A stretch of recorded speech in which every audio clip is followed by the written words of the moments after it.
All right, so this meeting is going to be recorded, and I actually put the attendance, the meet attendance extension on my meeting, so I already got the attendance marked down.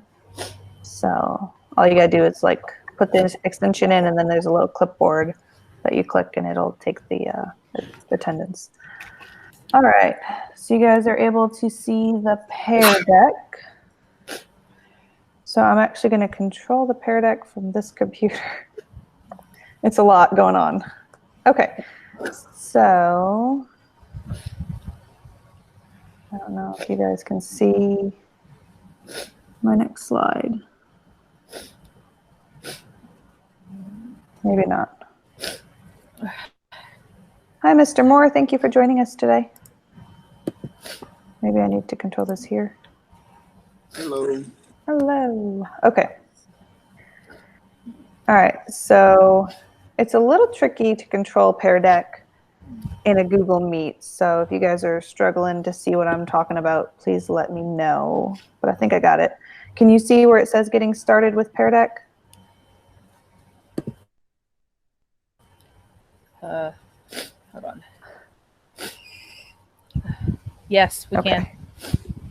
All right, so in Pear Deck, I've got, I'm kind of assuming in this presentation that you've used Pear Deck or have seen it at least a couple of times. You've maybe played around with it a little bit. So I'm not really going to talk about how to get started with it or how to install the extension or anything like that. But I've included those resources here. The first one is a link to a presentation that I did earlier this year, and then I've got some other resources from Pear Deck themselves and one from Matt Miller, just to help you guys get started if you need it. But I'm not going to really talk about that. I'm going to kind of glaze over that. But if at the end you have questions about it, I'd be happy to elaborate. So I'm going to talk about some of the ways that Pear Deck is going to work best with distance learning, because that is the model right now. So first option is you're going to be student-paced mode. And in student-paced mode, you can take your slides, put in all the same like interactiveness to them, and share that presentation with your students, but then they can go through it on their own time. When they get into their Google Classroom at 3 o'clock in the morning, they can go through it and they can still interact with those slides all in the same way, but just without the teacher being the facilitator right then and there. So there's kind of 3 ways to do that once you have built your presentation and put in all your interactive parts to it. I don't know if you've opened Pear Deck recently, but there's a green button when you open up the extension, and I can show you guys at the end what that looks like. But there's a green button when you start up the presentation, and it used to say present lesson, and now it says start lesson. So you're going to click on the green button to start the lesson. And it gives you a pop-up, and it lets you choose instructor-led or student-paced. And so if you choose student-paced, then you're going to get this pop-up screen here at the bottom of the screen. And you have 3 different ways to choose to share that. You can share it via a link.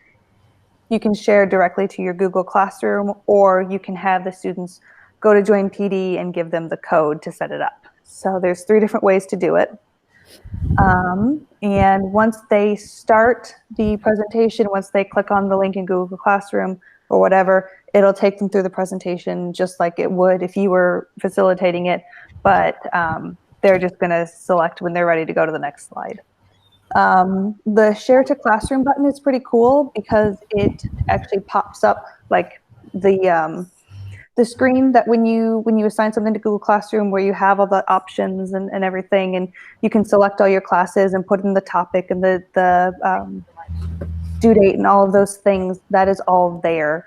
So it's very robust, and you can actually do it all in kind of one step. All right, so you can add audio to slides now. This is a new feature. I think it launched like last week. So now we can add narration or audio to a slide, and when you're building up your presentation, you can add in your questions, and then you can also add or you can record in the Pear Deck app directly, or you can upload a recording into your Pear Deck. So I got to think like in VAPA, there's got to be some uses for that, right? To share with them some audio selections, maybe a piece of music that they're working with, and they could hear it, and then they could interact with it somehow or another. Yeah, that sounds great. Awesome. So if you want any help at all getting that set up, let me know, and I'd be happy to help you. Cool. And then when the student is actually interacting with that presentation, in the very bottom of their screen when they're controlling it, there'll be a little headphone button, and they can click and they can listen to it as many times as they need to. So that's pretty cool. That's a great new feature. And I've included here, just so you can kind of interact and you can kind of see what it does. You guys should, on your end, have a headphone button in the lower right-hand corner. So maybe it's only present in student pace mode, because this takes you to their website. Yeah. So I think that's something in student pace mode you'd have to kind of play around with. Still, it's a pretty powerful, pretty cool feature. All right, so template library.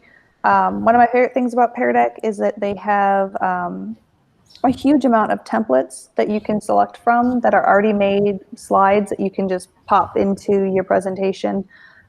They've got lesson builders, which you can use to make like formative assessments. There are things for learning development, for critical thinking and social emotional learning.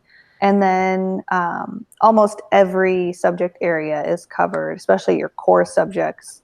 They didn't used to have science slides, and they added those in this year, so that made me happy. But there's a lot of different templates, and then you can always take them and adapt them, or you can make your own templates as well. If there's something that you use a lot, you could always make your own template slides, because any slide can have a question embedded on it using Pear Deck. And I've just got an example here. You don't have to fill it in if you don't want to. I just thought this was kind of a cool one for right now. What is filling your bucket and what is draining it? So that's an example. You know, you could do that as a check-in with your students, just to see how they're doing through all of this.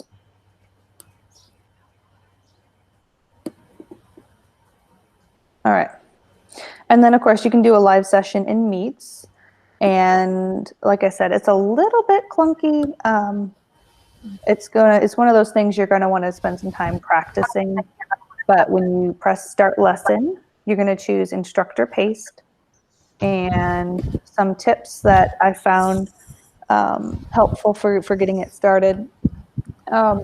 Get your Pear Deck kind of pulled up before your meeting starts. And then you're going to want to split the screens on your computer. So you're going to want to have several tabs, or if you're able to swing it where you can have multiple monitors, that's going to be your best bet. But when you start presenting in Pear Deck, you're going to have two screens kind of pop up. You're going to have your teacher dashboard and your presentation. And then you're also going to have your Google Meet. So you're going to have 3 different tabs going during that time.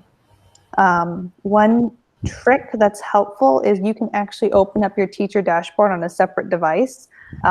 You can pull it up on your phone or your iPad, or I have it going on my Chromebook right now.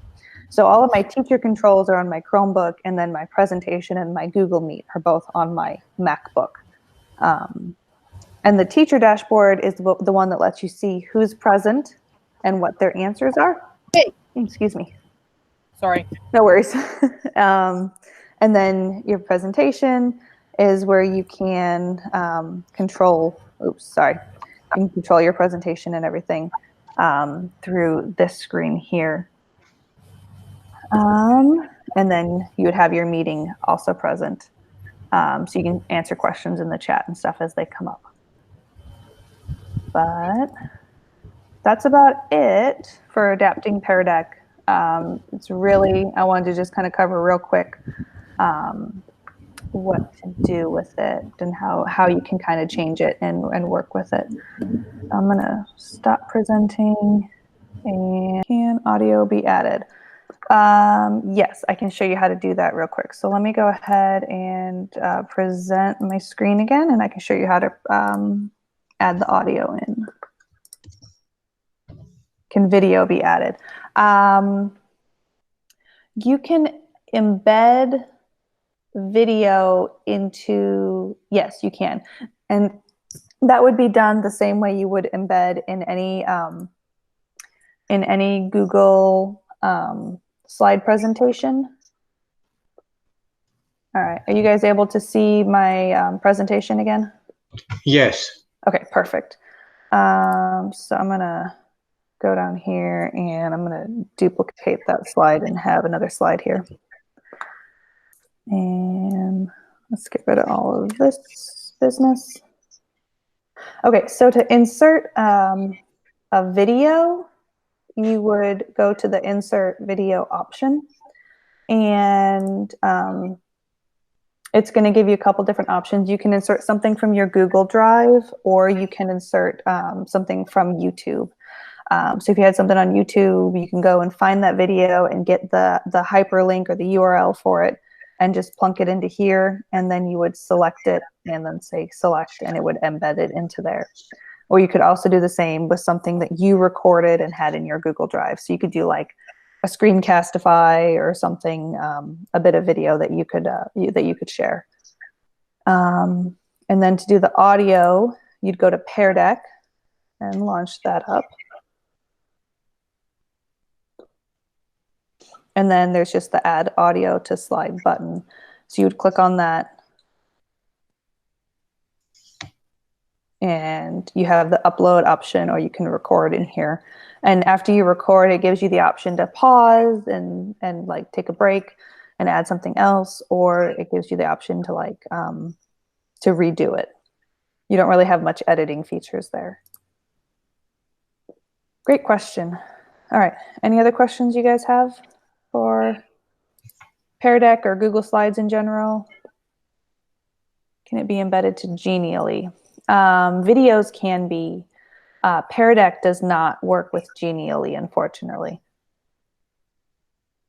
That would be cool if it did.